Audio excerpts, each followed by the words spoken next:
Back. I am Zargram Xanders, Magician Extraordinaire. I want to welcome you back to my studio. And today, we are going to be playing Twitch Plays D&D. Don't worry about that. But I want to talk to you guys about a project I've been working on for quite a while now. On and off over the past 2 years, I've been working on a tabletop game, kind of like a board game, that I am hoping to release a crowdfunding campaign this year for. I'm not ready just yet to release a crowdfunding campaign, but I wanted to share with you some of the details about this game. So, right away, let me open up Tabletop Simulator, because that's where I like to show you my little... I have a physical prototype, well, I have physical prototypes, plural, but I have a digital version that's a little bit older here in Tabletop Simulator. Really? Right away? Hey, why doesn't it actually activate the trigger?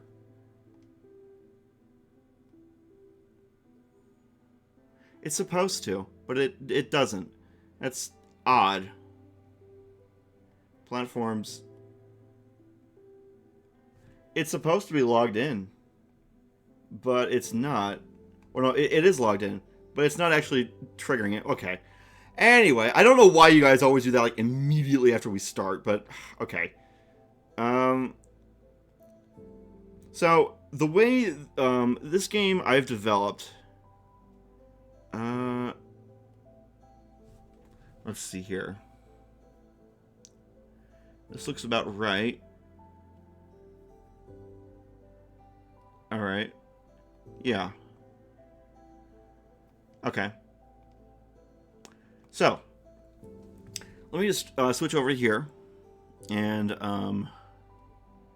gameplay, there we go, and I'm going to open up Tabletop Simulator, and I want to show you this game I've developed. Capture a specific window, boom, boom,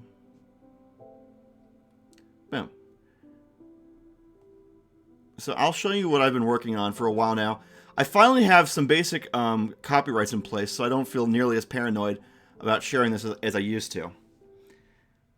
But the way this game works, it's pretty simple, but the complexity is emergent of the actual gameplay itself.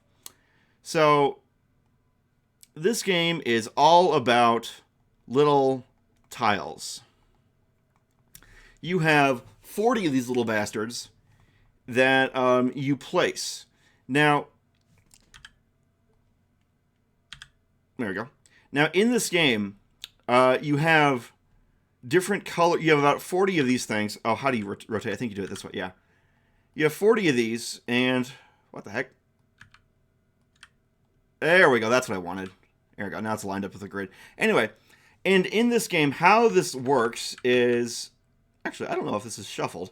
Hang on. Let me just shuffle it real quick. No, I don't want to search. I just want... Well, here you can see all the different tiles that I've made with original designs and stuff like that.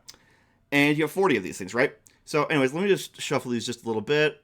Okay, so it's R. It's been a while since I've used Tabletop Simulator, so I'm a little bit rusty. Anyway, what are the odds of that? Well, I guess 1 in 40, technically. And you have 40 of these tiles. So whenever you link tiles, meaning put them adjacent like this, you score points. And every player has a score sheet that, and it might seem overwhelming at first, but once you figure out the patterns, you can do it like by memory. And when you link two tiles together, you look at the two colors you join together. So we have yellow and green. Yellow and green is 6. And for if you play that, then you go up 6 points. You then would then draw a tile, and then it's the next person. Every time you put pairs of tiles down, you score points. Now, that's just the super basics. Where's the 40th tile?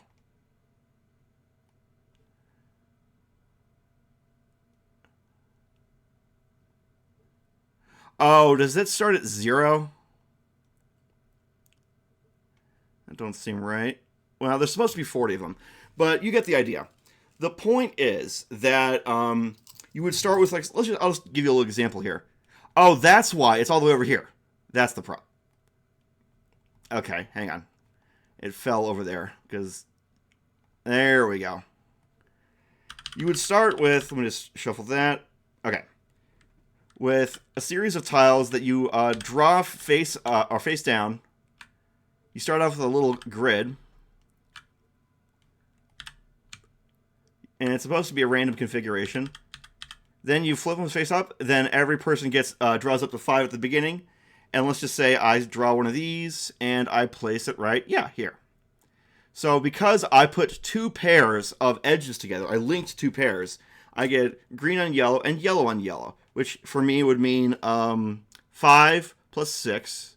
So that would mean I would have 11 points. And then after you do your turn, you draw a tile, and the game proceeds round and round like that until all of them are used. So, it's a game I've been developing. I've been going to different proto-spiels and conventions, getting it tested. And so far, people seem to like it. It's a game that seems to appeal to people who like puzzle games, or tile setting games especially.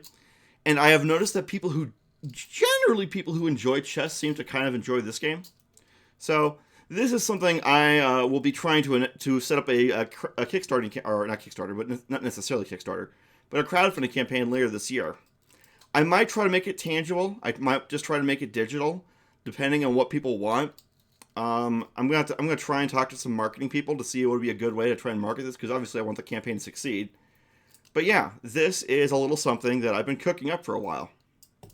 And yeah, what do you guys think? I've had a lot of fun making it, and people seem to enjoy playing it.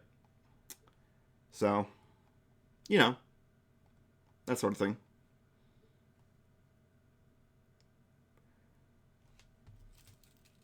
Thanks, Piper.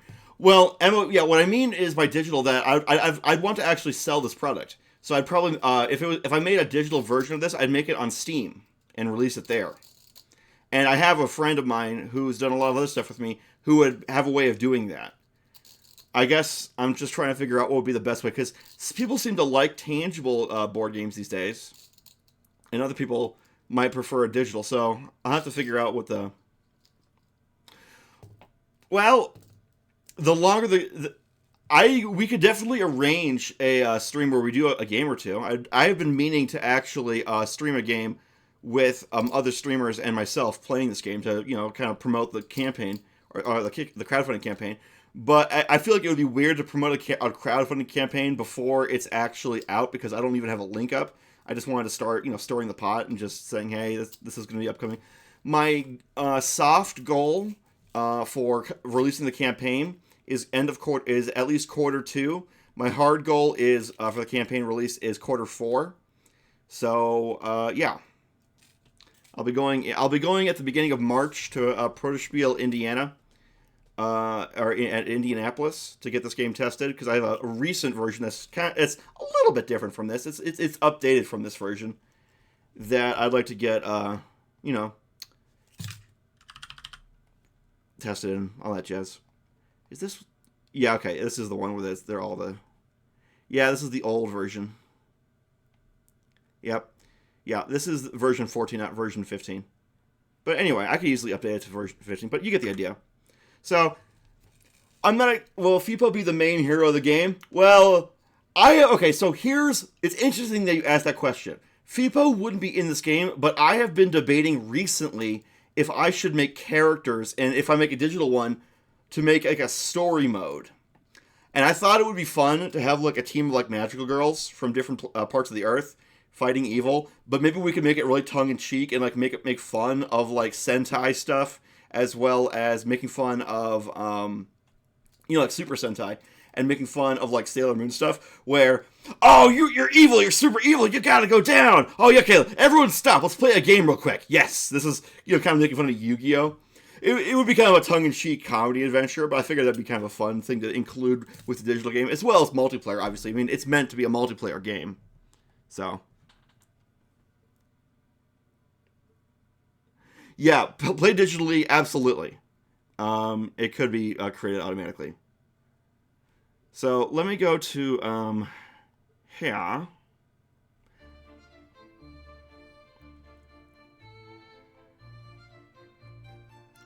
There it is, that's the problem. Every tile can be a piece of the story that you build on the table. You know, what you could do is you could have like an encounter for every tile. You have the city encounter. You have the major encounter. It's things like that for different tiles. I thought it would be a lot of fun. I mean, I'll be frank with you guys.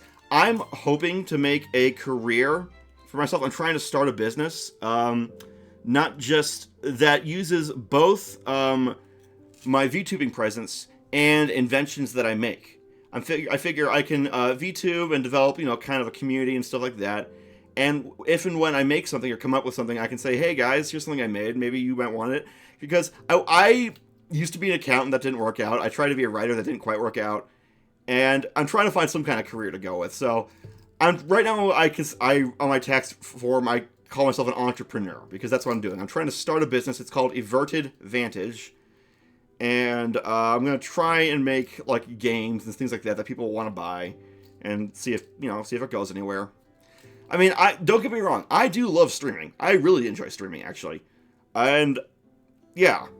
And I also like to make stuff. So I figured, okay, well, why don't I just try to make a career, emphasis on try, to make a career where I make stuff and I do stuff performative at the same time. So I figured, okay, well, I'll just try it that way. But you'll notice it's not like I've been pitching this idea every single stream I ever do. I'm not trying to be obnoxious about it. I'm just trying to be, you know... I intrinsically enjoy streaming, but I figure I could also, you know, supplement it with, you know, me making stuff for people. You know what I mean? So... I don't know, I guess I feel self-conscious or something.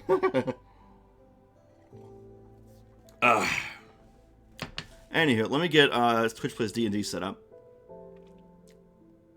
Okay.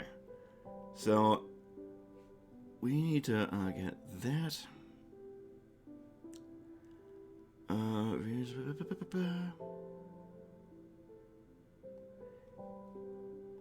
And then we want this one.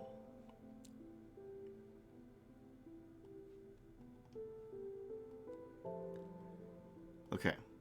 Boom. Boom. Boom. Bam. Okay. That's that up. But yeah.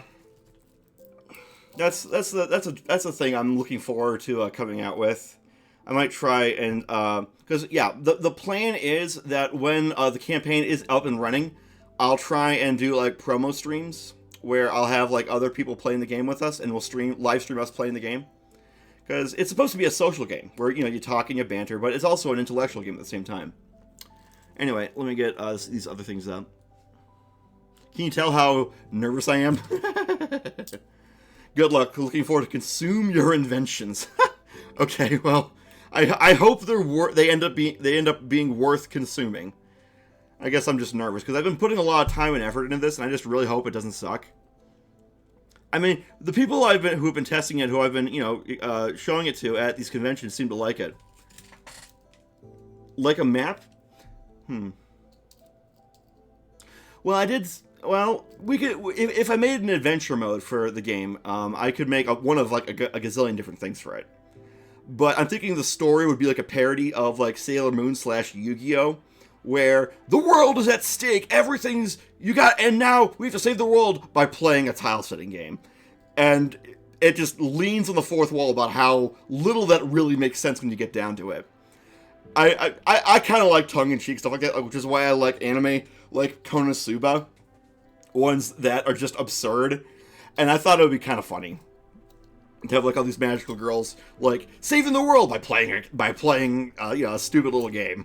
And it's like, it doesn't make sense? Hell no. Would it be funny? I think it might. Yeah. I do know this much, that for my company, absurdity has its appeal, yeah. I don't take myself very seriously. I take myself a little seriously, but not too seriously. Or at least hopefully not too seriously, jeez.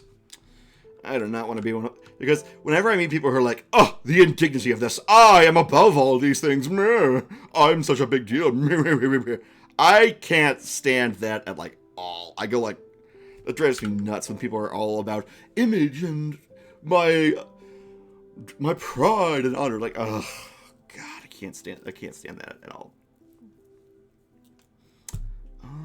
Right. Anyways, let's transition over here. And though, wait a minute, I forgot. We need to talk real quick. Wait.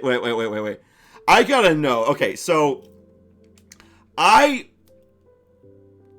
what do I do for a living if it's not a secret? I used to be an accountant. That didn't quite work out because I'm kind of a mediocre at that. Like, I know things about it, but I tend to burn out and then I make silly mistakes. Before that, I wanted to be a writer and I got an English degree in creative writing from a liberal arts college. Which, yeah, if you just that saying a liberal arts degree by itself, like, oh boy, here we go. So that didn't work out. For years I tried being an accountant. I was okay, but not great at it, and I just kept going from company to company. So at this point, I'm technically not working for anyone. I'm self-employed, but I'm living with my parents, and I'm trying to start a business because I really want to move out. Oh my god, I want to move out so bad. I want to have my own place. I want to just finally get out of here. And they're being supportive and stuff, but yeah. My hope of finding a way to make money so that I can launch is to hopefully, make stuff people want to buy and see if I can get a business going.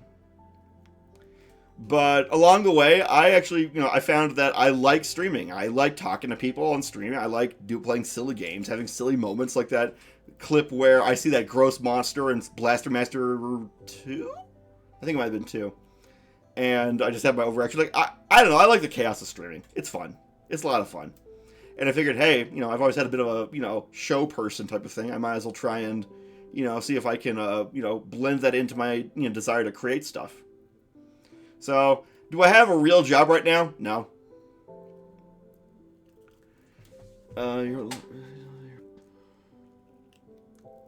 Oof, that's rough.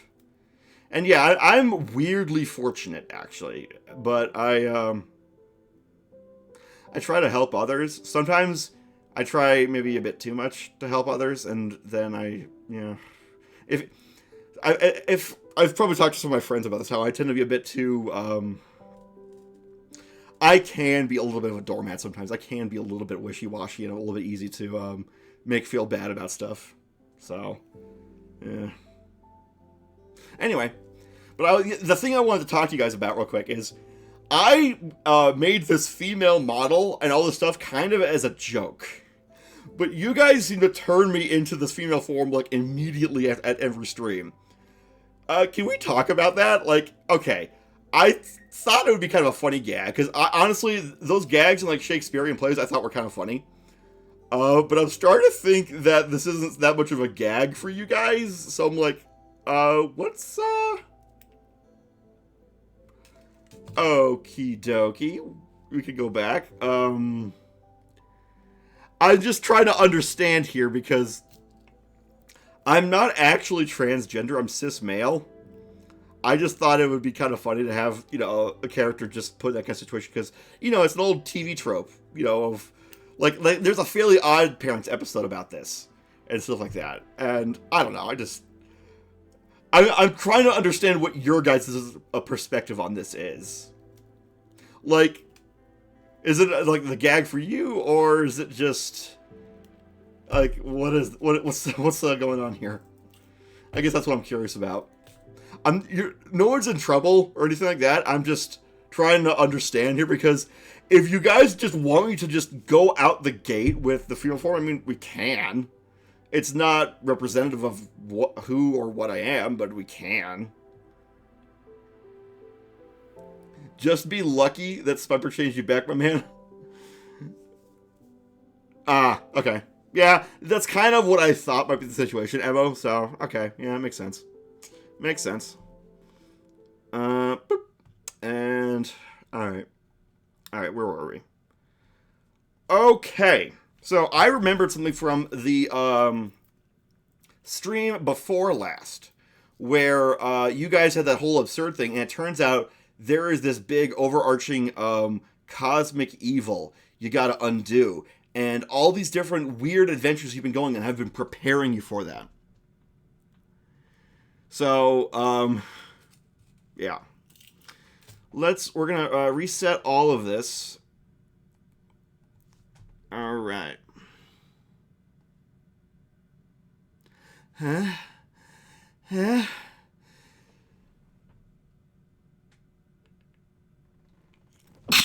Oh, excuse me. Whew. All right, let's get this back to something kind of normal. Bam, bam, there. All right, let me. Whoa, what is it? What?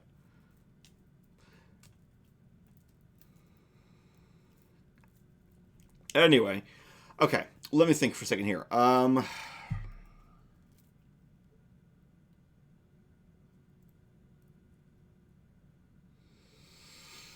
Okay. All right. All right. All right. All right.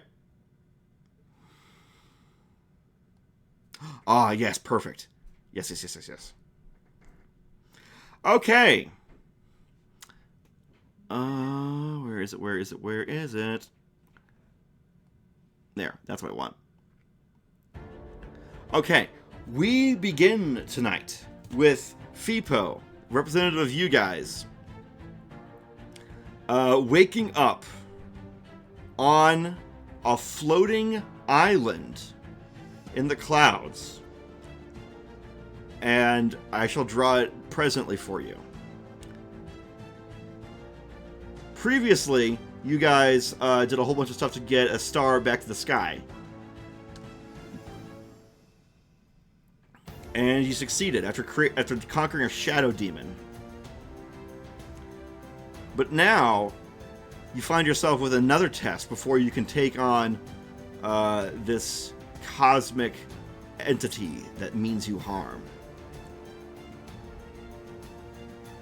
You are now on an island in the sky with... I'm going to put a little tree here. We're just going to put a little happy little tree right there. And just beat the devil out of it. I tell you, it's amazing how fast Bob Ross paints. Holy crap. How many times have I had to draw trees for this show? I have no idea. Maybe I'll get good enough to be worth something someday. Anyway. We are doing a Sky World adventure today. So, actually, that's the wrong music. I was going to have you falling, but I realized that would be kind of unfair. You find yourself on a very small spit of land in the sky. It's a floating island. You don't know how it's floating, or why, but you do know that this is probably not the best place you can stay forever. So, we're going to need to think our way out of this one, folks. Let's get a Twitch going. You awaken on a floating island with one tree and a small pond. What do you do? Examine the island thoroughly. Let's see here. Climb into the tree. Actually, we'll do it like this. Hang on a second. Search the pond. Search the tree. Search the edges. Cast a spell. How about that? Alright, we'll start with that.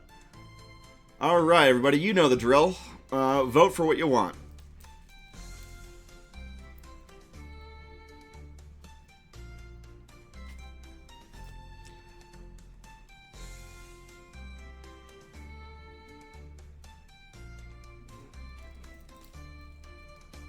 Let's go to the pond. I mean, it makes sense to me.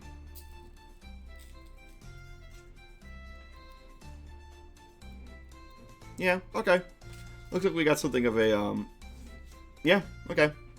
Cool beans. We already have a majority. So I'll finish the poll there. All right, you have decided to search the pond. Okay, Fipo gets... This isn't to scale, by the way. Let's see, what scale is he? He is at 100. So let's scale him down to 50. Wait, what the heck? Oh god, please don't crash on me. Oh no. Oh no. Oh, thank god. Okay. Whew! That was close. Alright. Fipo goes to the pond and starts searching around it. We're going to roll a skill check to see how well you do at that. Rolling, starting, and boop! 11 plus 4, so 15. You look around the pond, and inside of it, at the very bottom, covered in gunk, muck, leaves, and dead stuff from the tree that fell in the pond, you find a crystal orb. Now, let's get that on the screen. I'm going to make it kind of like... It's a clear orb, perhaps made of quartz, or perhaps some other crystal. And it seems to reflect... Well, no, don't put it on that layer. There we go. Outer glow. And it seems to glow a bit.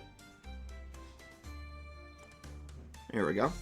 And then I'm going to just take the opacity down just a bit. There we go. So, you take the orb in hand, or in fin, I should really say, and you start examining it. This crystal orb seems to have information on it. There are a bunch of numbers. Well, maybe, I shouldn't say numbers. There's a bunch of characters, like, orbiting around inside of it. It's like some kind of display. It's a language you don't recognize. Alright, let's vote on what you do with the orb. You find a magic orb with some text floating around inside that you do not recognize. What do you do? Try to decipher it. Throw the orb back. Cast a spell. Other.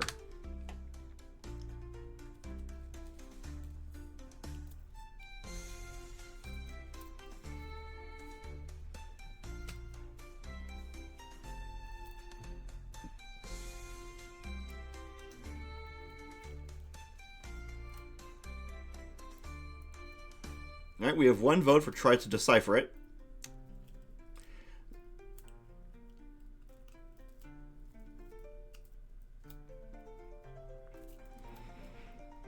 We have 2 votes for that. Do we have a majority? We need one more to break the tie. Or, we need one more to have a majority. Brown Wolf, what do you think? Should Fipo try to crack... Okay, we have a majority. There it is. Okay. You shall now attempt to crack the code of the orb. Rolling. Stop. 14. Plus 4. 18. You start looking to yourself, and you realize you notice strange gridded patterns in the orb that seem to be multidimensional. As in, like, for 3 dimensions. And you realize there seems to be these seems to be coordinates on this orb. As you fiddle with it, trying to look around and see and read what's on it, you notice that there seems to be a magical connection between it and whoever holds it.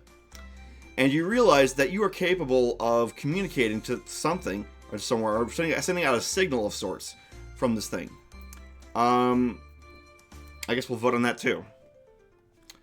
Do you activate the signal transmission? Yes or no? Bam. There we go.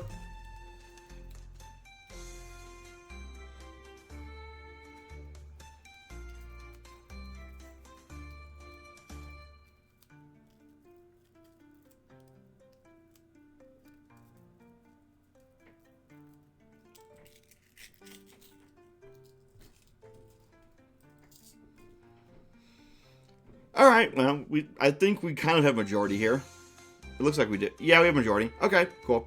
So, you've decided to activate the signal. So you take the orb in hand, and you will it to start sending out a signal, which it does. It hovers up into the sky and starts glowing even more intensely. Oh, wait, let me remove the, there. And it starts buzzing around and circling the island. You don't really know what's going on, but after about an hour or so of this, you start to notice a shape in the distance.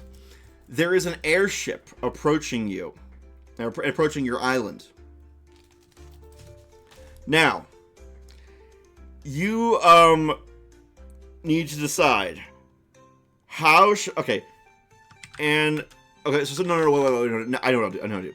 An airship pulls up alongside the island, and they tie up to the tree, and you see a bunch of surly-looking people in rough clothes with cutlasses and rough faces. They all eye you up, and they start asking who you are and why you were marooned on this island. So, you're talking to a bunch of sky sailors. Okay. You are approached by a band of sky sailors. They ask you who you are and how you got here. What do you do? Try to, impress them. I should say, tell the truth. Try to impress them. Try to threaten them. Attack. Cast a spell. Other. 6 options on the board. And meanwhile, I'm going to put the pirates on here. So you're going to be on their... not the pirates. The sky sailors. Whatever. Where did I put the thing? There's the thing. So now we need a airship. So we shall do it here. Whoops.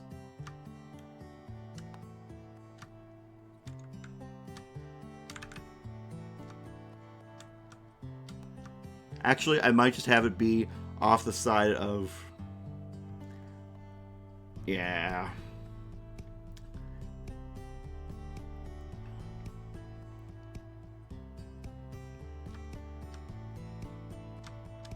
Come on. What the heck? Oh, that's why. And then...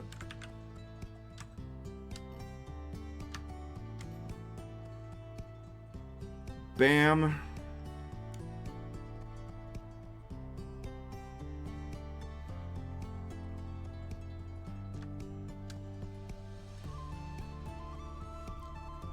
Boom. Bap. Bop.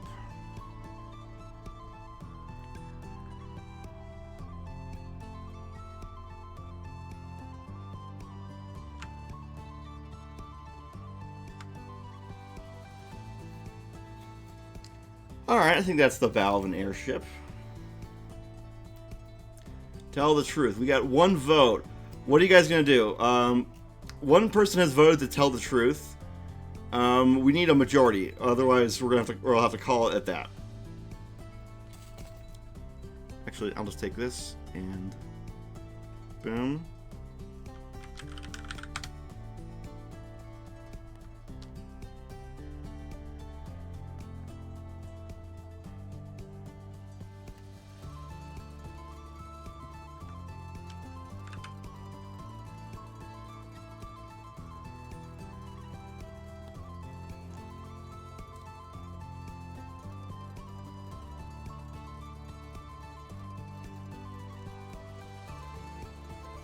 Then, whoop, whoop, whoop.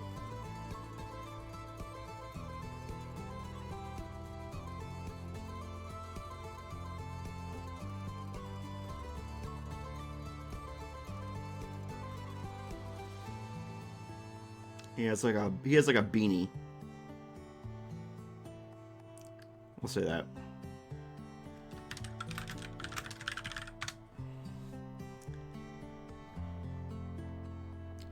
Let's give him. So what's it gonna be? All right. So it looks like we have 3 votes for tell the truth. All right.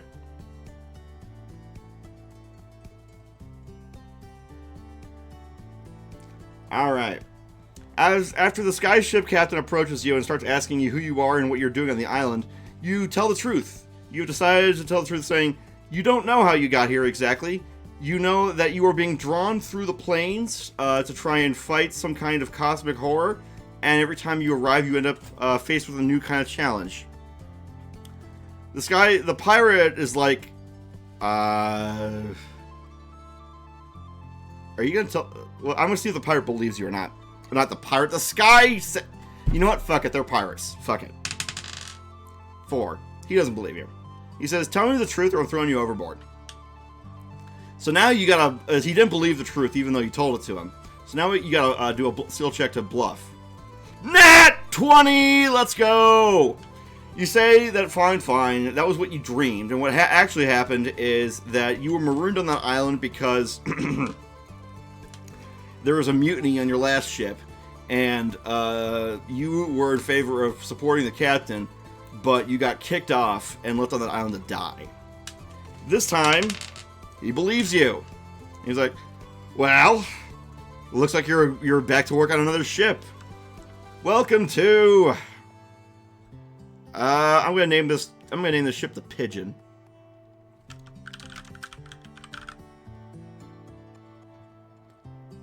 Here we go.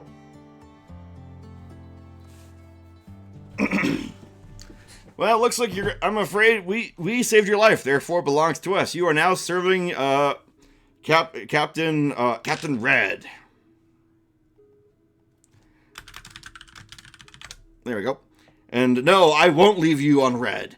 We are sailors of fortune. We seek fortune, and we are resisting the Sky Empire of Zara. You shall work on our ship as we seek the lost treasure of Baboria. So, we have a quest now. A sky pirate ship. Okay. Location. Sky world. Quest. Find the lost treasure of Baboria. I'm gonna actually make 2 quests.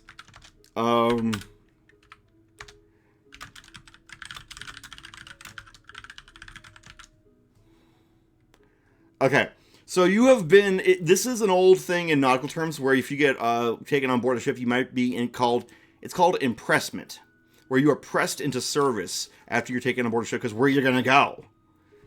And it's not an ocean, so you can't just, as a fish, you can't just dive in and swim away.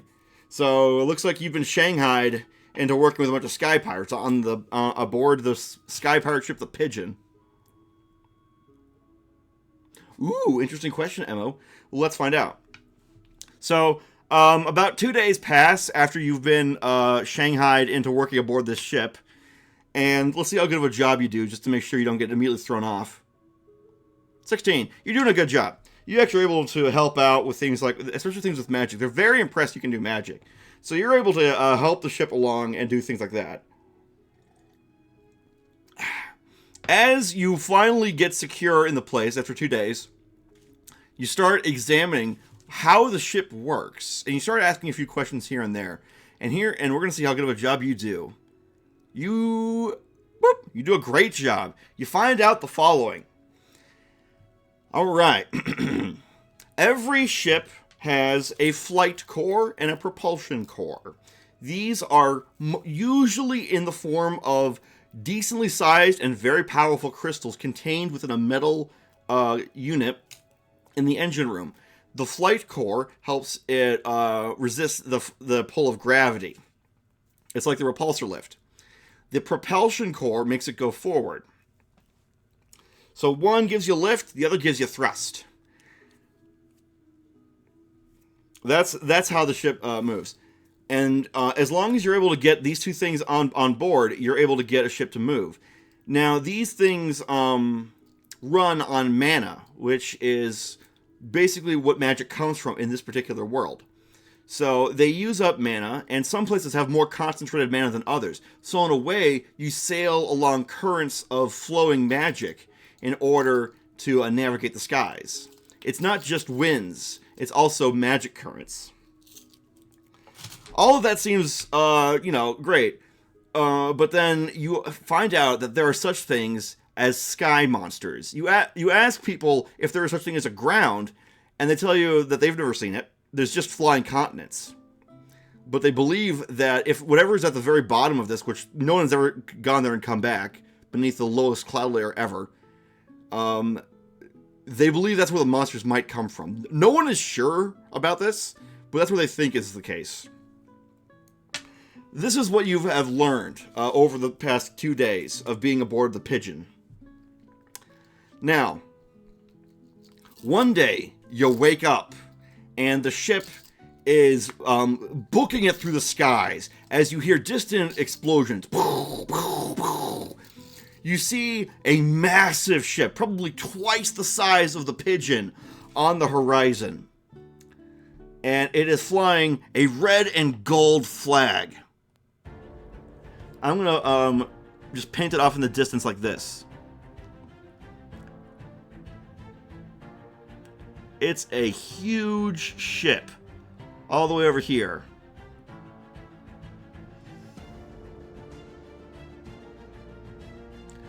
And it must have at least 48 guns per side. It's a Skyborn man-of-war.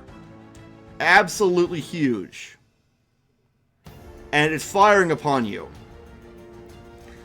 Okay, so you start having to dodge cannonballs as the whole ship attacks at you. So, I'm going to roll for the ship. Boom. Boom. And I'm going to roll for your ship. Boop. Boop. Okay. The ship takes a part of a volley from the faraway ship. Actually, let's get some clouds in here, baby. Oh, up.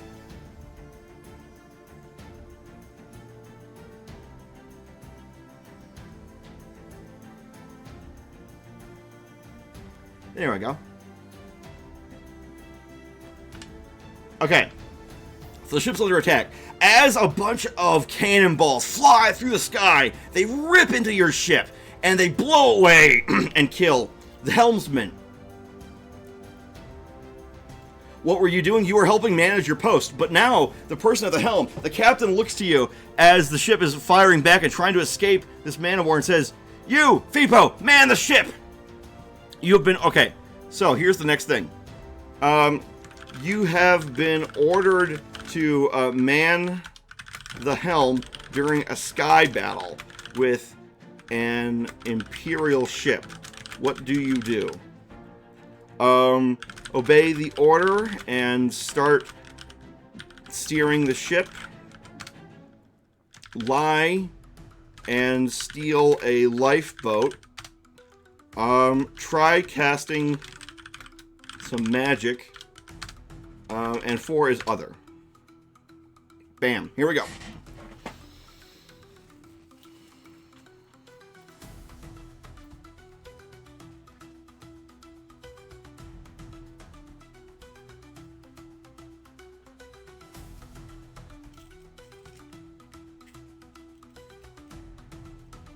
All right, what's the other MO? I know you. I know that you tend to like to come up with alternative solutions, so that's why I started putting other in more frequently. Well, if you guys are going to give me an other, you're going to have to talk about what the other is.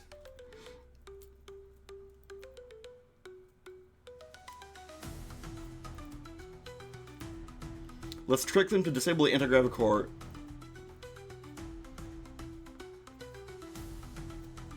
Oh!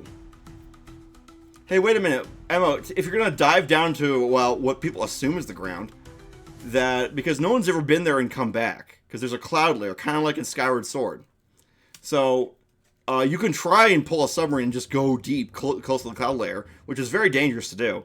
But that kind of implies steering the ship. So, I'll have to interpret this a certain way. Okay, looks like we have majority. So, okay. If I'm understanding MO correctly, the plan is to go very low altitude towards the bottom cloud layer, where no one has ever gone through, no one's ever gone through and survived. So you're not going to pierce through it, you're going to go into the clouds and try to escape. So, at first it looks like you're going to obey the orders, and you go to the helm. But then, before the captain can give any orders, you dive the ship. So let me take this. Let me take this. Let me take this. And you all start just going, like, really far down. The captain is like, "What are you doing?"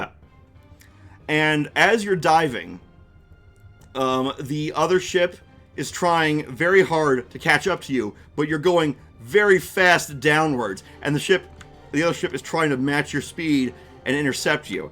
It's getting closer as you do this.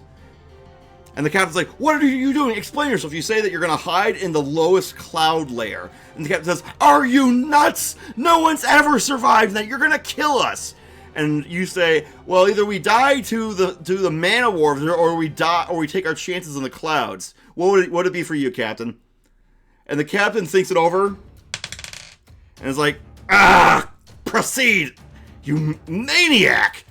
So what happens is, we're gonna see if you're able to elude the man of war. Man of war takes some attacks at you. It's a 10. It's a rolling, boop, and rolling, boop. Oh shit. Okay, so you, captain, yes, boom, and them are all diving, plummeting towards the lowest cloud layer. And there's you take some massive damage from one of the cannonballs. And the captain says, "We can't do this. We're not gonna make it. We're not gonna make it." Another critical shot like that, and the ship is gonna fall apart. 12, 8, and we're gonna roll for your ship, or the pigeon. Boop. Oh shit. So the pigeon is like down to its last volley. One more volley from the man of war and you're dead. But the cloud layer is very, very close in sight. So let me draw it right now.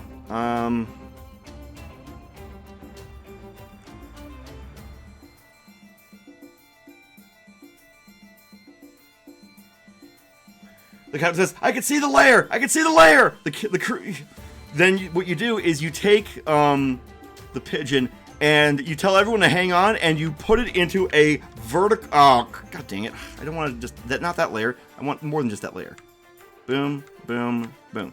You take it into a vertical dive, and the man of war starts trying to attack you, but it's getting harder and harder because it's not able to match your descent as well, because it's not as maneuverable. So here's your rolls. I'm going to add 5 to this. 12, 19. You actually escape the man of war. Congratulations. And you enter into the clouds. And as you do, everyone gets soaked with water inside the clouds as you get inside. And but the ship is intact, and most of the crew is still alive as you make it back down. The captain is like, "Okay, I almost could bring you up for disobeying orders, but you just saved our lives, so I'm not about to have you hung from the yardarm. But we can't stay here forever, or else the monsters will get us." And the crew immediately starts trying to fix the pigeon. Let's see how good of a job they do. Rolling. This is for the crew. Boop. One half of the crew. The other half. Boop. Okay. 2 halves of the crew. They're starting to repair the ship with what they got. Let's see how you do with stuff. Maybe you can use some magic. Oh, wait. We can vote on this. Okay. The ship has survived, but is heavily damaged from the escape. What do you do? Escape on a lifeboat while everyone is busy fixing the ship. Help fix the ship. Cast a spell. Other. Bam.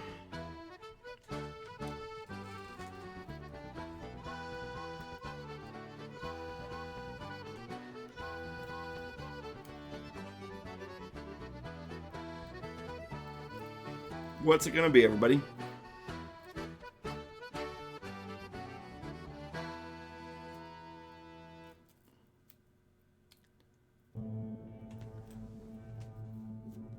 Okay, so let's invent a way to see what is around it in this limited visibility. Maybe using a reflection of sound? I don't know if sonar would work very well in gas as opposed to underwater. Because the speed of sound in gas is a lot, yeah, echolocation. But where are you going to get the sensor for that, I wonder? Because you'll need an emitter and you'll need a sensor. And you'll need a way to tell what's what in the clouds. And I don't know if on a pirate ship, if they're going to have the best way to invent something new like that. That would be a pretty involved thing to do for the settings, is to be the first person to invent sonar. Atmospheric sonar at that. That would be a pretty big ordeal. You could theoretically try and do that, but you would need the captain's permission to stop doing ordinary work on the ship and then start pouring yourself into research to try... Scream as emitter and ears as receiver. I don't think so. You need to... you're a fish. You're not like a bat or something. I'm not feeling that one, Mo. Okay. Okay, so it sounds like everybody wants to... Okay,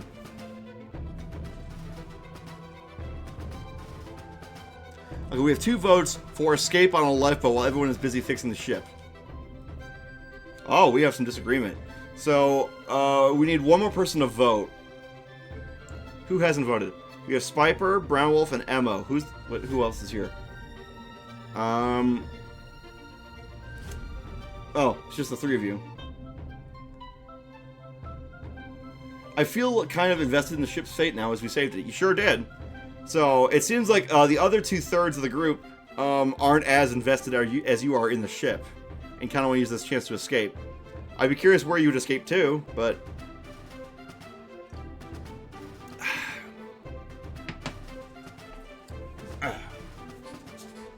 Because you are in the lowest cloud layer, so you could downgrade from a big ship to a really, really tiny dinghy. But it sounds... But it seems like we have a majority say to escape, so okay. Alright. That's how the votes lie, I suppose. You have decided to escape on a lifeboat while everyone is busy fixing the ship. Alright. Okay. So you need to do a stealth check or a skill check to sneak your way. And boop. You rolled a 1 and they rolled a 14. The captain notices you trying to escape and says, "Arr! You trying to abandon us in this thing? You must be absolutely out of your mind. Where are you gonna go? You'll get eaten by a sky serpent in moments." You get punished, and you get put on latrine duty for this. And you're put under observation to make sure you don't try something funny like this again. So that escape plan immediately backfired. So how you do a meh job of trying to clean the latrines, and you're cursing to yourself, angry that your escape attempt failed, and you're getting punished. And yeah, it sucks. But one night, as the ship is getting closer and closer to repaired, you hear in the distance of the clouds. It's also nighttime right now, so let's make this a little bit darker. Let's make it like this. Yeah, like that. It's much darker. And there's a thunderstorm down here, and it's making the ship, you know, hurtle around and tumble, and it's real dangerous to do anything on this ship right now. But everyone's trying to brace themselves and not get thrown off the ship from all the currents and winds. And in this storm, you see out a porthole oh shoot, wrong one. You see a massive serpent with a flared tail and a giant head with fins along its length that as it flies, and as it flies, lightning shoots off of this thing, and as it gets closer, thunder it roars as loud as thunder, and everyone's like saying, "Lightning dragon!" And now the pigeon has to survive a lightning dragon that is now approaching it. So, what do you do while all this happens? Okay. A lightning dragon is attacking the ship.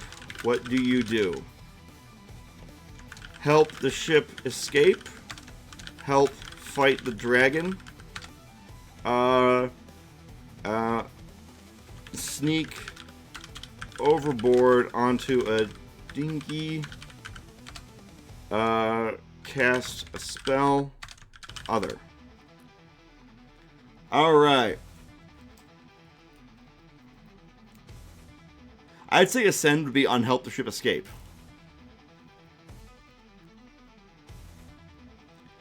I mean, you could try.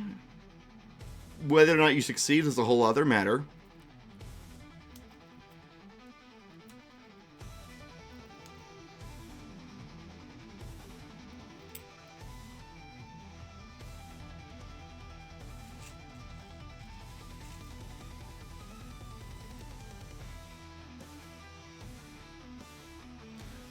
Serpent is another word for snake, but a sea serpent might be considered like an eel, whereas this is a lightning dragon is what it's called. It's like it's also considered a sky serpent. So, but I think casting a spell like calm creature or something like that might be your best situation. In this, or maybe even trying to hide the ship.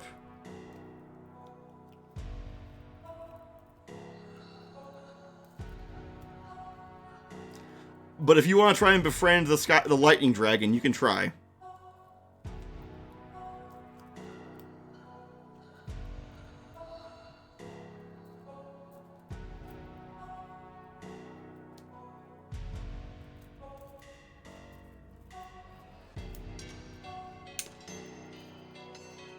So, what's it going to be, everyone? One is to... You're going to try and calm the dragon. Well, good luck. We have 2 votes for that. Do we have any other one? Any other votes?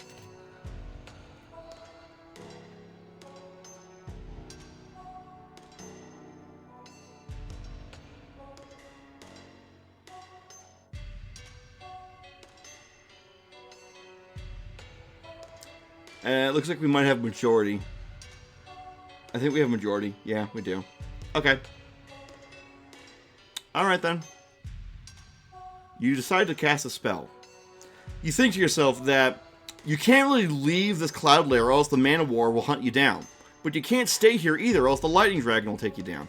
But you might have a better chance of impressing the Lightning Dragon than impressing the Man of War. Because the Lightning Dragon might be able to just sniff you out the ship even if you try and hide it. So, with that in mind, you will attempt to cast a spell to try and make peace with the Lightning Dragon. Here we go, guys. And stop. Oh, 18! Plus 7 for magic, 25. Versus its magic roll of 10 plus 12, so 22. You succeed. You cast a Communicate with Monster spell. And it drains your MP. You spend all your MP on this. And you explain to the Lightning Dragon that you mean it no harm. And you mean it no offense either. That you guys are trying to escape from the Empire who is trying to kill you guys. The Lightning Dragon approaches the ship, stopping its onslaught.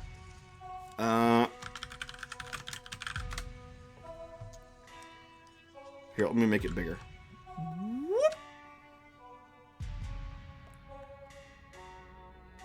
And it appears before you, and everyone in the crew is terrified as you approach it and speak to it. And the Lightning Dragon explains that you have trespassed on its territory. This part of the sky belongs to it and its family. And you say that you really mean no, you didn't mean to. You were trying to escape the cruelty and violence of the Empire. Tarth. Do you have to? Every time?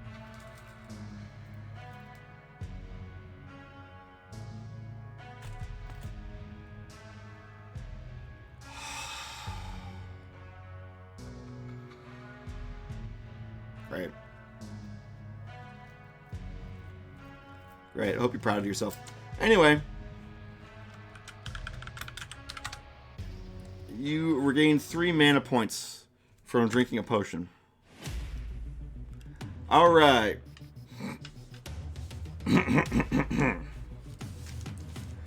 So. Ow! Anyway. You guys, actually, the Lightning Dragon says that it will spare you.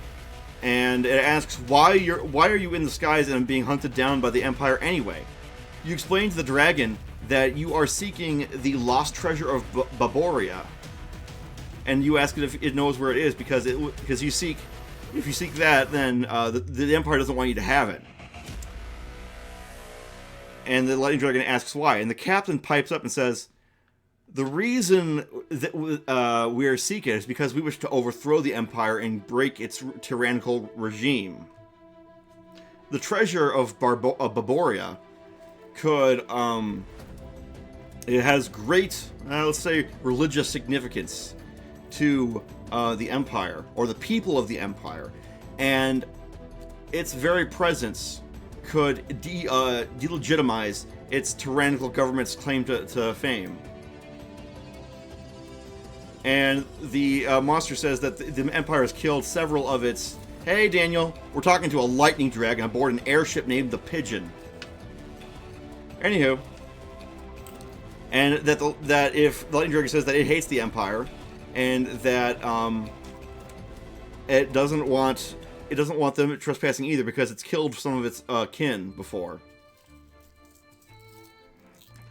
It says that it'll tell you the location of some islands that are very hard to reach, and that it thinks it may be related to what you're talking about, because Baboria, the sage, stopped there once.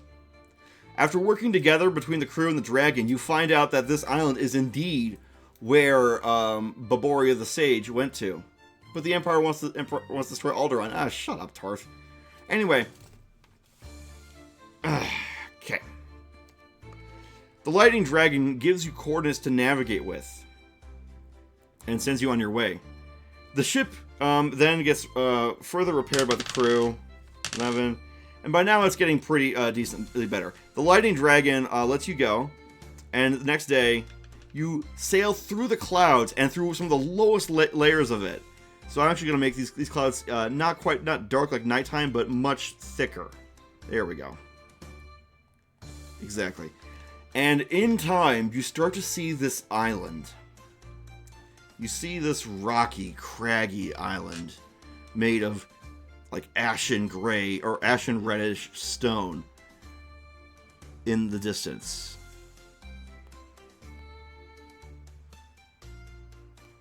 Wait, no, I hate that design. It has all these rocky, craggy mountains, and it looks absolutely massive. But there's a problem. It's a volcanic sky island. Or skyland, if you will. Wait, that's actually, I can't say that. That's copyrighted. But there is a malevolent, like, glow from several mountaintops as there's heat rising from this place.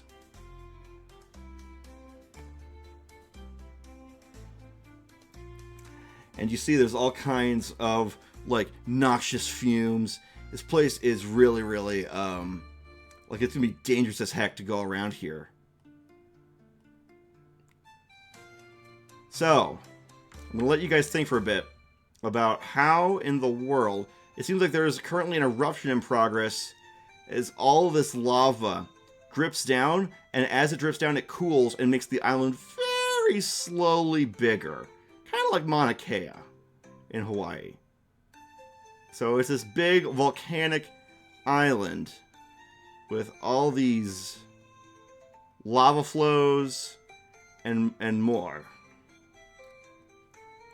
And the captain's like, okay, I didn't know it would be a volcanic island. Okay, you have reached the lost island of Baboria's Rest. It is a rocky, volcanic island. What do you do in order to, what's the word? Search it. Actually, no, what do you do? Well, we'll say what do you do. Let someone else search it. Try to make air filters with equipment on board. Use magic. Other. And the other is give up. Alright, 5 options on the board.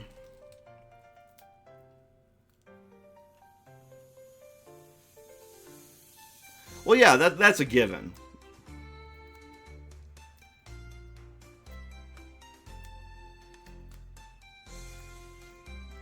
Alright, it seems like we have an overwhelming majority in favor of trying to make your own masks and air filters on board. Well, we can certainly try. It'll be tricky with, like, Enlightenment era technology, but we can certainly try. Alright, we already have majority. So, you have chosen to try and make air filters with equipment on board. We're going to roll for this with a skill check. So, rolling, and stop. 12. Skill check plus 4, so 16. Okay. You create masks that will filter out 60% of all of the bad stuff that you could be breathing. So you can last on the island, but not as longer than you would if you had no mask, but not as long as if you had like a modern, like, you know, closed respiratory system type of thing. So it'll extend your travel time there, but you can't stay longer than, let's say, about 2 hours. After that, you start getting a bit too exposed. So these are 60% filters. They filter 60% out of dust and stuff like that.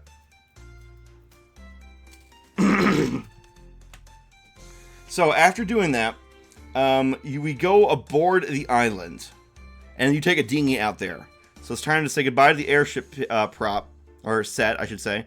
And we are now aboard, we're now on the island. Where did I put it? No. Where did I put it? I do not remember where I put it. Oh, there it is. Okay. So now we are on this volcanic sky island. The air here is hot as heck. A blistering, hang on a second. A blistering 100 degrees Fahrenheit, which in Celsius, as the rest of the world uses, would be,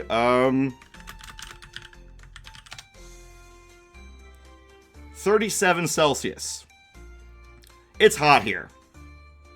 And there are lava flows all over the place on this island.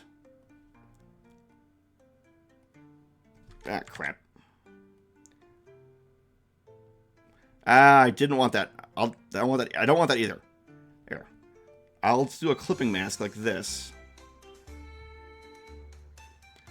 And there's the fight cave where you can fight Jad. No, I'm kidding. That's a RuneScape reference if you've ever played that game.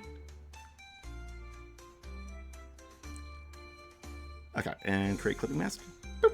There we go. So, there we go. And boop. And you are now aboard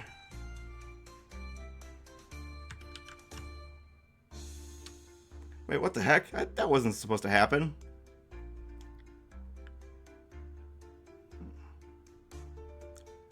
Where is FIPO? There is FIPO. Alright.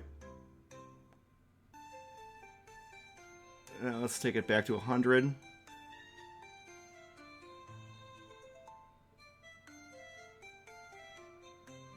There we go. That'll do. Wait, no. It's gotta be at 200. There we go. That's what I want. They managed to transform.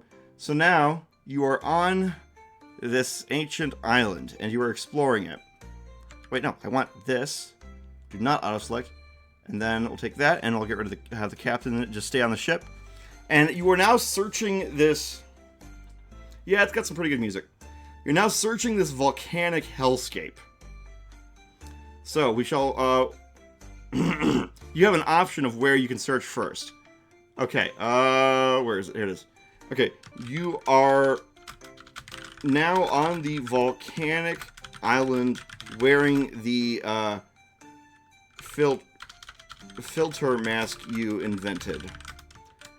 Where do you search first? North side, lava lake. East side, lava tubes. Ah, that did not. South side, lava mountains, or sorry, volcanoes. West side, lava flows. There. And I pressed the wrong icon. Okay, so vote which side you want to explore first.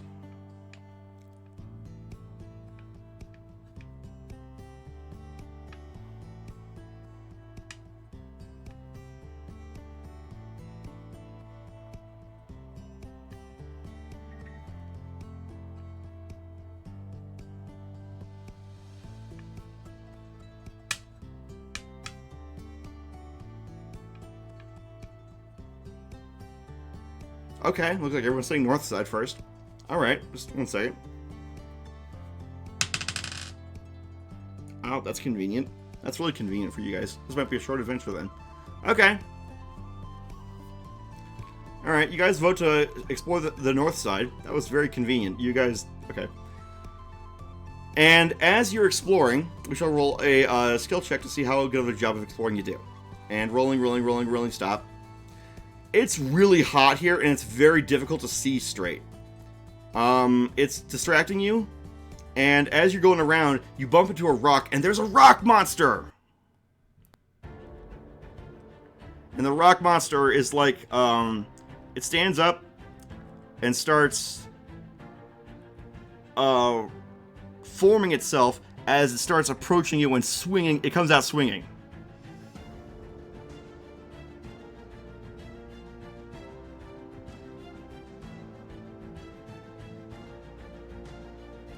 So, this is a bunch of rocks together, and it's now, it comes out swinging at you guys.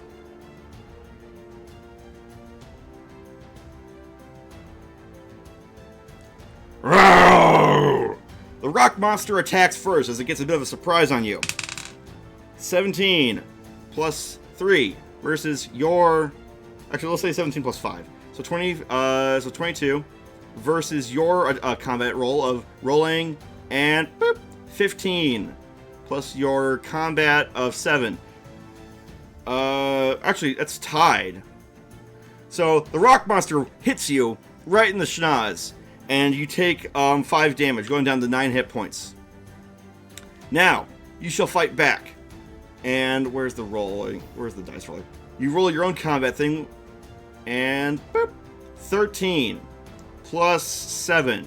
20 versus this combat of 5 plus 5, so 10. You deal some damage to him, attacking some of the joints, trying to break the magic field. You spend a little bit of... you know he's a construct, so you spend one of your mana points to interfere with that. But you have done damage. This time, the golem tries to...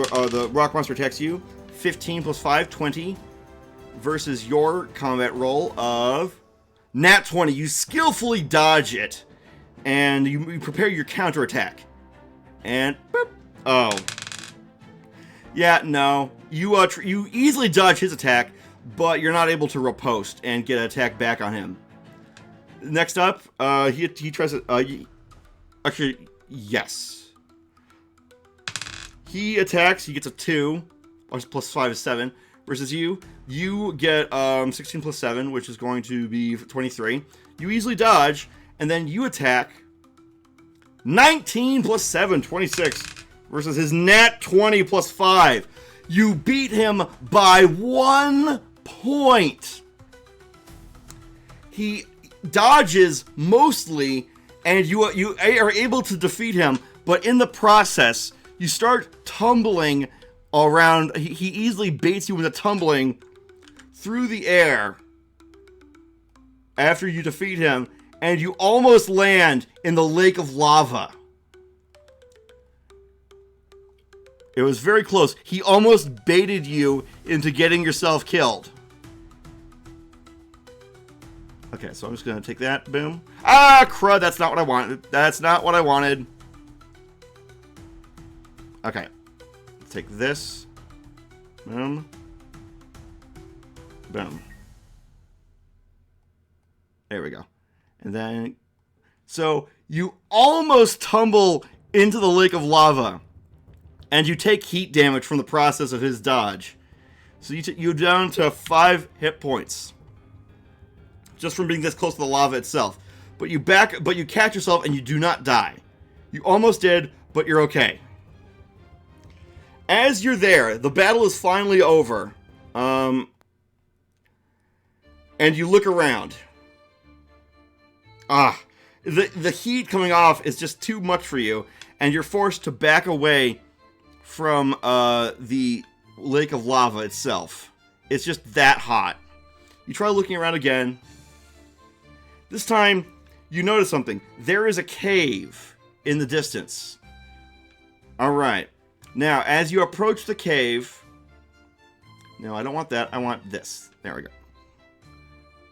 Bam. Yes. Boom. You see in this cave, which isn't very big, that there is a doorway to the cave that looks like it's been sealed for centuries.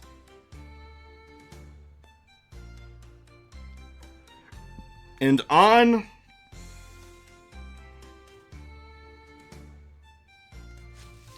the cave is something written in it, carved into stone and common, that reads the following.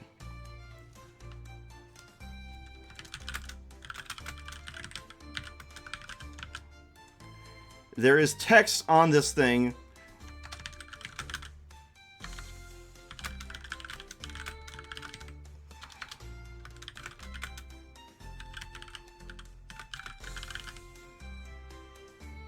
This is the text that appears on the door is, "What do you treasure most? Speak it before the store if he desires to enter." So, chat.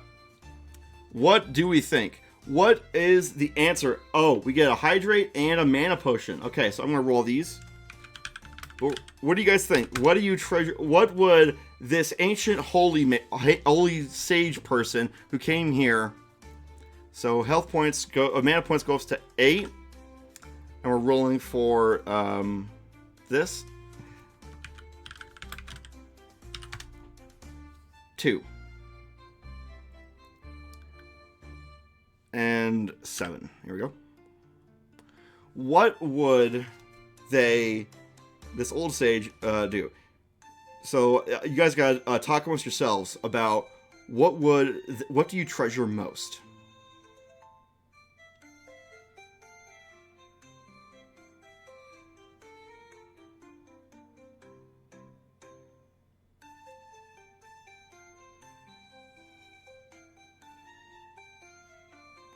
Okay.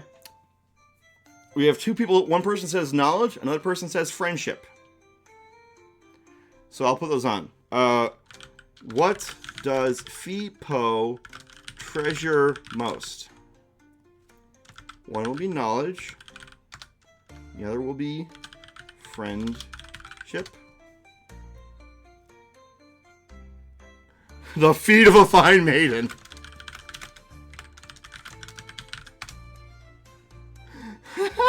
Okay, we're gonna vote for what Fipo says here.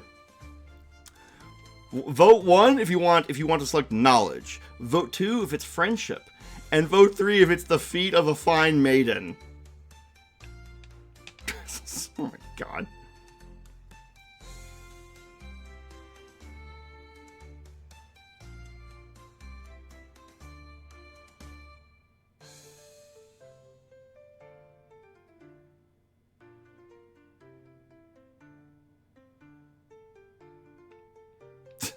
Ammo. God, what the hell? Tarth, what do you vote for?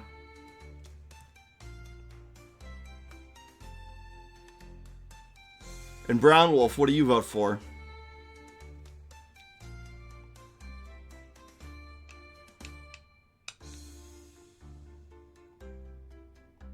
We got 4 votes.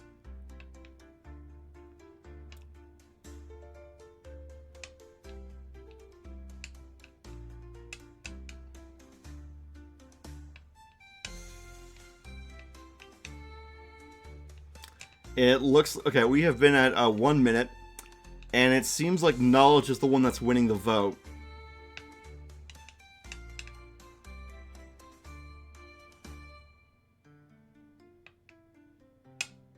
Well, we're at 2 minutes, so I'm going to close the poll. You decide to say the word knowledge. The door's open. The door's open, and inside you see a golden chest. The golden chest shines with a symbol that you don't recognize, but you believe other people would.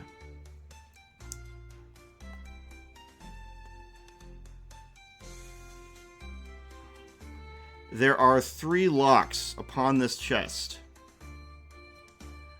And on top of the chest is a sculpture of, let's say, an arm holding a hammer. There we go. Yeah, we'll just go with that. It's studded in jewels and it's fancy as heck. As you see this chest, sign of the check for traps, you know what? Why not?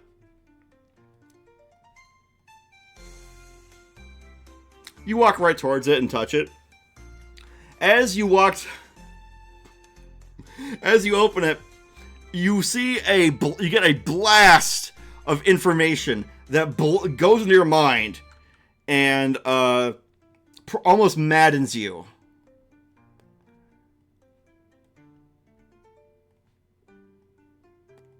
As you see the story of what is to come. This is the chest of knowledge and endeavor. Knowledge, endeavor, and intention. You came here to stop an empire, and you came here to defeat a malevolence that plagues all of existence. Therefore, the chest has spared you. You see that this chest would... Chuck Tingle books. This drains your stamina, but you are imparted with a significant amount of knowledge. You realize that that by taking the chest and presenting it before the Empire, a wave of knowledge would impart upon the people, and the enlightenment that ensues would make them rise up. If you open the chest in front of the Empire, that the people of the Empire would then rise up and realize the wrongness of the rule and rebel. As you walk out of the cave with the chest in your fins, where is it? There it is. You see in the horizon, circling the place is a bunch of the ships from before, the Empire ships. And what happens is the captain comes running up to you and says, "Fipo, you found the chest! The Empire, they followed us here! In the distance, you see a bunch of man-of-wars in a fleet surrounding and orbiting the thing. It seems like the Empire has thrown its entire fleet here, and that they are now going to start bombarding this whole place. So, what do? The Empire has the island surrounded. What do you do? Open the chest to create a wave of knowledge and start a revolution. Throw the chest into the lava. Put yourself into the chest. Cast a spell. Other.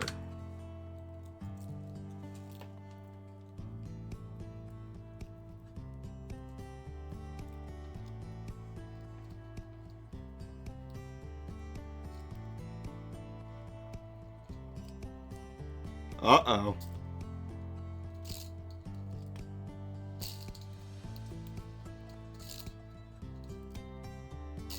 Uh-oh.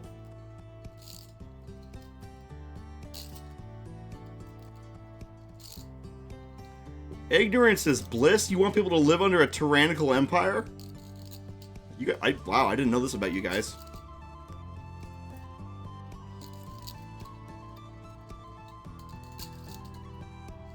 Brown Wolf, we need you to break the tie. Do you help start a revolution to throw out the tyrannical empire? Or do you say ignorance is bliss and throw the chest into the lava?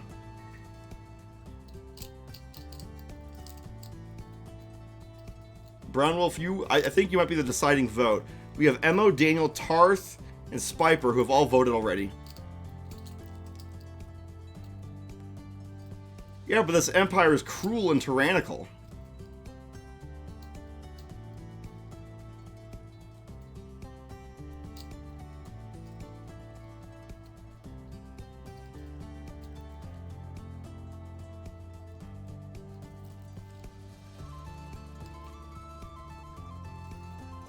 Brown Wolf, what's it gonna be? It all comes down to you.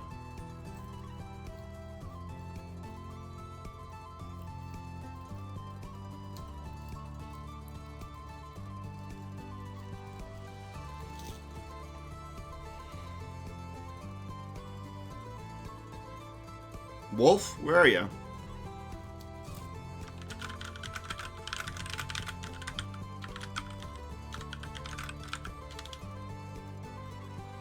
Oh.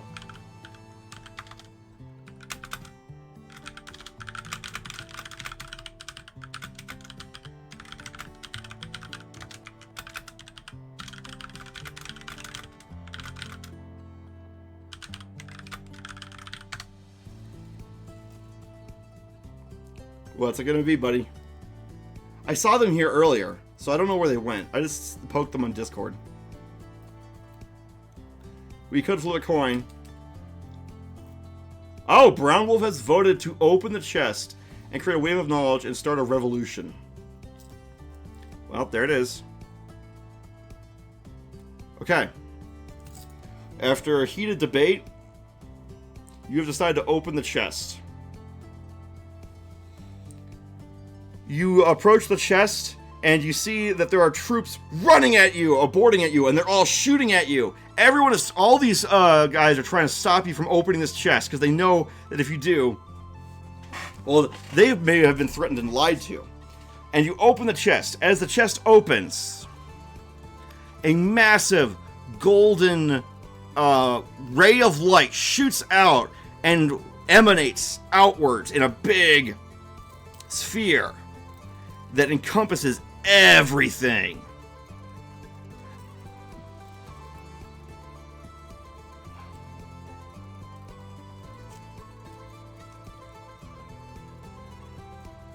Whoops. I did not want that. There we go. Everything starts glowing thing. Everyone's eyes start glowing golden as well. And you see imparted into your eyes the brutality, the chaos, the destruction, the corruption, the malevolence of the Empire, and how it has been brutalizing people. It has been harassing and oppressing them, and how people have been trying to form a resistance, but every time the Empire is just too strong, and it always denies all these things with its iron fist on propaganda. But the wave of information flows over every person, and they start realizing how corrupt and wicked the Empire is. All the soldiers, and as the Flash ends, everyone has a knowledge of the evil and how it is the Empire no longer has this holy claim to power that it thought it has. How the deities of this realm would shun and spurn this Empire. Where's Fipo? There he is. And as you see that, the gunfire on the ships stops. And you start seeing people fighting each other on the ships as they start throwing some of the ships start attacking each other. And in time, you see some officers get pitched off some of the ships, and the ships start going in one direction. The chest, as you look down, vanishes. And the captain says, "The revolution, it has begun. Now, we can undo..."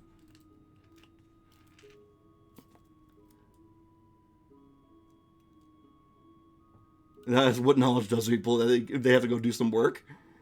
Well, we're actually coming to the end of the adventure, because you have overthrown the Empire, or you have started the downfall of the Empire by doing this. And as you do this, you see a sage appear before you, and the captain. Where is it? Where do I put this? There it is. We'll put there. And we'll do this. The sage appears wearing golden robes.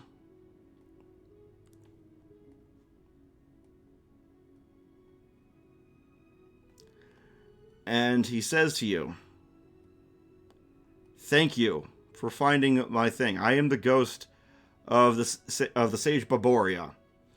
And I thank you for completing this journey and saving the people of this world from a tyrannical regime in existence.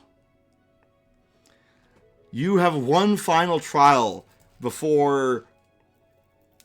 You have one final trial to face, and that is the seed of malevolence itself. You have succeeded in your test of character to see if you will resist the comfortable but evil status quo versus the uncomfortable but noble pursuit of freedom. And with that, we shall call it here for the night. So after this, next time we play Twitch Plays D&D, we are fighting the Seed of Malevolence.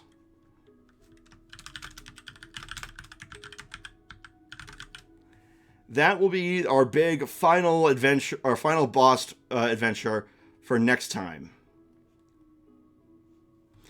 All right. So, it wasn't long, but I think we had some fun doing it, having a little sky adventure, going on a lava place, fighting all these kinds of things. What do you guys think? You guys have fun?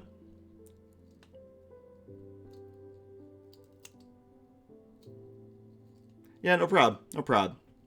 I wonder who we should raid for today.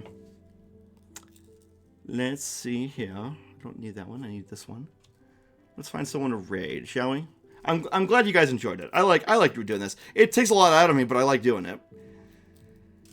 Oh, let's see here. I'm following Akife, but I don't really know them. Korthland is up. We can raid them again. Mia is going. I followed them. And Durasup is going. We can raid them again. Yeah, why don't we try raiding Dura? Well, actually, we raided Dura last time, so let's raid Korthland. They only have 2 viewers, so they could probably use some support. Alright, we're going to raid Korthland. Okay, everybody. They're doing an art stream. So, everyone, I want to say thank you so much for coming by. I'll see you guys all next week, and I hope... wait. our raid message will be this: Revolution. So when we arrive there, everyone copy and paste Revolution. So we're going to copy Control C and paste that when we arrive. Okay? All right. Everyone, thank you for coming in. I'll see you next week. Time to raid. Raid!